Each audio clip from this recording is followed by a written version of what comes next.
ত্রিপুরা, উড়িষ্যা, হরিয়ানার পর এবার দিল্লি। হরিয়ানার প্রভারী হিসেবে কাজ করার সময় রাজ্যের প্রাক্তন মুখ্যমন্ত্রী বিপ্লব কুমার দেবের কাছে এই নির্বাচন ছিল অত্যন্ত চ্যালেঞ্জের। এবার দিল্লির দায়িত্ব নিয়ে তিনি মাটি কামড়ে পড়ে রয়েছেন। রাত দিন প্রচার করে চলেছেন এবং নির্বাচনী রণকৌশল নির্ধারণ করে দলের কার্যকর্তাদের উজ্জীবিত করে মাঠে নামিয়েছেন। সকলকে এক সূত্রে গেঁথে নির্বাচনী ময়দানে ভোট যুদ্ধে সামিল হয়েছেন। লক্ষ্য দিল্লি দখল।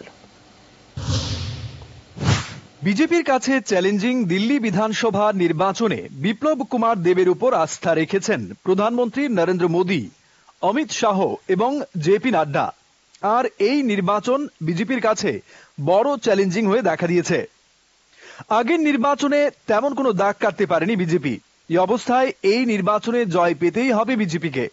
যদিও বর্তমান সাংসদ বিপ্লব কুমার দেবকে এর আগেও হরিয়ানা ও উড়িষ্যার দায়িত্ব দেওয়া হয়, এবার দিল্লি বিধানসভা নির্বাচনের আগে ফের একবার তাকে প্রচারের মুখ করে আনা হয়েছে। বিপ্লব দেবের উপর যে কেন্দ্রীয় নেতৃত্বের অগাধ ভরসা আছে তার প্রমাণ পাওয়া যায় পশ্চিমবঙ্গে নির্বাচনের পর সন্ত্রাস কবলিত এলাকায় তার নেতৃত্বে একটি প্রতিনিধি দল পাঠানোর ঘটনায়।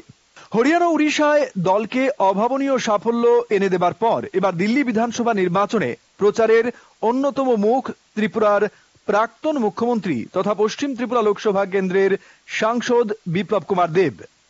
বিজেপি হাইকমান্ডের নির্দেশে এবার সেই বিপ্লব কুমার দেবই দিল্লি নির্বাচনের প্রচারে অন্যতম মুখ। প্রতিপক্ষকে চ্যালেঞ্জ ছুড়ে দিয়ে এবার দিল্লিতে পদ্মফুল ফোটাতে দিল্লির নির্বাচনী ময়দান চষে বেড়াচ্ছেন বিপ্লব কুমার দেব। তার লক্ষ্য একটাই, যে করেই হোক দিল্লিতে ক্ষমতায় বিজেপিকে বসানো। তাই নাওয়া খাওয়া ভুলে রাজনৈতিক ময়দানে পড়ে রয়েছেন বিপ্লব কুমার দেব। কেননা জাতীয় রাজনীতিতেও এখন অন্যতম মুখ তিনি।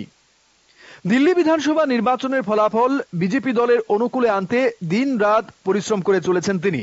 যদি সাফল্য অর্জন করতে পারেন তবে রাজ্য রাজনীতিতেও তিনি দলের অন্যতম মুখ হয়ে উঠবেন।